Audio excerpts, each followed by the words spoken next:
इच्छा की पूर्ति। नागपुर के राजा समीर ने जब तक शासन भार संभाला, प्रजा को सताया, उन्हें कष्ट पहुंचाया। मरण शैया पर पड़े उसमें पश्चाताप की भावना जगी। अपने किए पर उसे पछतावा होने लगा।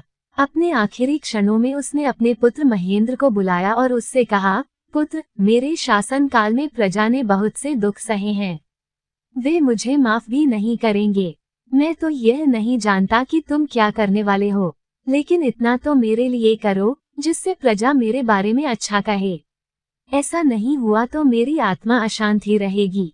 कहकर वह मर गया। महेंद्र का स्वभाव तो पिता के स्वभाव से बिल्कुल भिन्न था। वह बहुत ही दयालु था।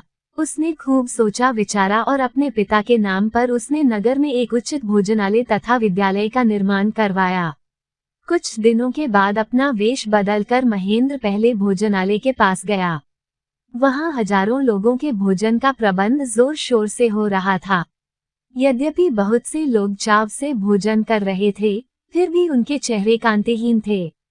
उनके मुखड़ों पर कोई कमी महसूस हो रही थी। ये देखकर महेंद्र ने एक आदमी से पूछा तो उसने कहा, कहने को क्या है? इतना उत्तम कार्य हो रहा है, परंतु क्या फायदा? ये भोजनालय तो प्रजा के शत्रु के नाम पर बना है। खाते खाते लगता है कि दांतों में कंकर अटक गए हों, खाने पर शायद ना पचे। महेंद्र उसकी बातों से दुखी हुआ। वह वहां से सीधे विद्यालय गया। उसने देखा कि वहां सब अध्यापक ही अध्यापक हैं, कोई भी विद्यार्थी है ही नहीं। चकित महेंद्र ने अध्यापक से इसका कारण पूछा तो उस अध्यापक ने कहा, महाशय, विद्यार्थियों के माता पिताओं का विचार है कि समीर के नाम पर निर्मित इस विद्यालय में पढ़ने से उनके बच्चों में बुराई घर कर जाएगी। इसलिए वे अपने बच्चों को यहाँ पढ़ाने के लिए भेजने से इनकार कर रहे हैं। उसके उत्तर से महेंद्र और भी चिंतित हो गया। उसने उसी दिन भोजनालय और विद्यालय को बंद कर देने का आदेश दिया। क्रमशः राजा संबंधी कार्यकलापों में व्यस्तता के कारण अपने पिता की इच्छा ही भूल गया।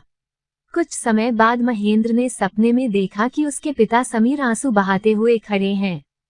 प्रातःकाल महेंद्र ने अपने मंत्री से रात के सपने का जिक्र किया। मंत्री ने कहा, इसका तो अर्थ यही हुआ कि आपके पिताजी आपसे अनुरोध कर रहे हैं कि मेरी इच्छा की पूर्ति करो। उस दिन से महेंद्र जनोपयोगी कितने ही कार्य कराने लगा। राज्य में कर कम कर दिए गए। वसूली में दिलाई दिखाई जाने लगी। कितने ही विद्यालय खुले, भोजनालयों का आरंभ हुआ, ग्रामीणों की सुविधाओं के प्रबंध किए गए। इससे बहुत ही कम समय में महेंद्र की ख्याति फैली। लोग उसकी भरपूर प्रशंसा करने लगे। मंत्री ने राजा समीर की कांस्य मूर्तियां बनवाईं और नगर के विभिन्न प्रदेशों में उनकी प्रतिष्ठापना की। इतना सब कुछ करने के बाद राजा और मंत्री बहुरूपियों के वेश में लोगों के अभिप्राय जानने के लिए नगर में घूमने गए। घूमते घूमते एक छोटे से शहर के केंद्र स्थान पर गए। पड़ोस के देश का एक नागरिक मूर्ति दिखाते हुए एक आदमी से पूछ रहा था कि यह मूर्ति किसकी है। नागरिक ने खुशी से कहा, ये हमारे भगवान समान राजा के पिता समीर की मूर्ति है। उन्हीं के आशीर्वाद के कारण हमें ऐसा उत्तम राजा मिला है। महेंद्र की खुशी का ठिकाना ना रहा। इतने दिनों के बाद लोगों के मुंह से अपने पिता की प्रशंसा सुनकर उसे हर्ष हुआ। उसे लगा कि पिता की इच्छा पूरी करने में मैं सफल हुआ हूँ।